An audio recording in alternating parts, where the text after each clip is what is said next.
And my thoughts too are with the Defence Force personnel. It's a pity there's only 12 of them gone out there. It's a humanitarian mission.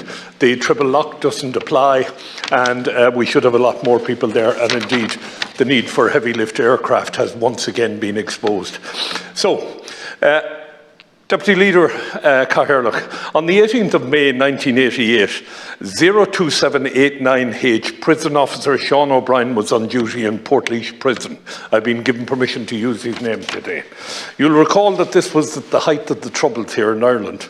I'm informed that during an escape attempt by Mr. Paddy McVeigh of the Provisional IRA, Deputy Governor at the prison gave O'Brien an order to pursue the prisoner. You might remember at that time there was a large crowd outside Portlaoise Prison waiting for McVeigh to be released because he was to be re-arrested when he came out. Allegedly, the Deputy Governor pushed O'Brien in the direction of the escaping prisoner and told him to go and get him while remaining undercover himself. It resulted in some shots being fired, and these shots were fired beside and over the head of O'Brien. On the 14th of June 1988, O'Brien was called to the Department of Justice for a meeting. I'm informed that at that meeting he was congratulated for his bravery, saying he would receive a medal and possible promotion. Immediately after the event, however, prison management set in train a process which O'Brien and others were attempted to cover up what had actually occurred on the day. I'm informed that statements were prescribed and prison officers were asked to sign them. O'Brien refused to sign. O'Brien says he was illegally dismissed insofar as the prison service procedures for dismissal were not complied with. I understand that O'Brien has never been provided with an official dismissal notice despite multiple requests for same. O'Brien has worked tirelessly to get full records of what happened on the day. This would include the shooting incident and the promise of a medal.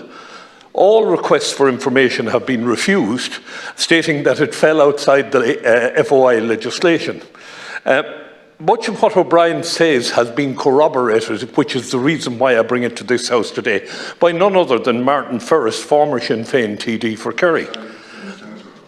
I have to caution you. Again, I'm caught with my old hearing, sorry. I have to caution you about mentioning somebody that's not a member of the House here to defend themselves. That's fine. So okay, no problem. Make that point. Anyway, I find it very strange that no evidence can be found in national archives, military archives, or in the Department of Justice of this escape attempt in Portlaoise Prison. Now, O'Brien himself has been diagnosed with a severe form of PTSD. And I ask the question today, has this state got a duty of care to this man? Is he entitled to be looked after? And I would ask you, Deputy Leader, to perhaps put that question to the Department of Justice, because nobody else can get an answer. Finally, before I take my seat, the Irish Aviation Authority is due to split into two organisations at the end of this month.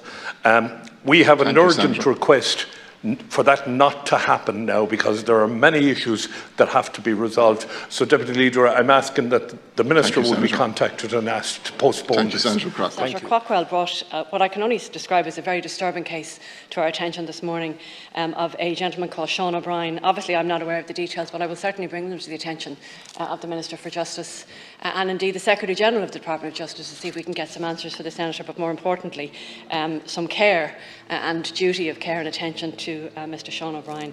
And Mayor Fitzpatrick opened today congratulating, as did others, our Defence Forces with regard to the repatriation of Irish citizens from a very, very dangerous Sudan at the moment. And also asked for the Marie O'Shea abortion review to be published and to be referred to the Oireachtas committee immediately, please.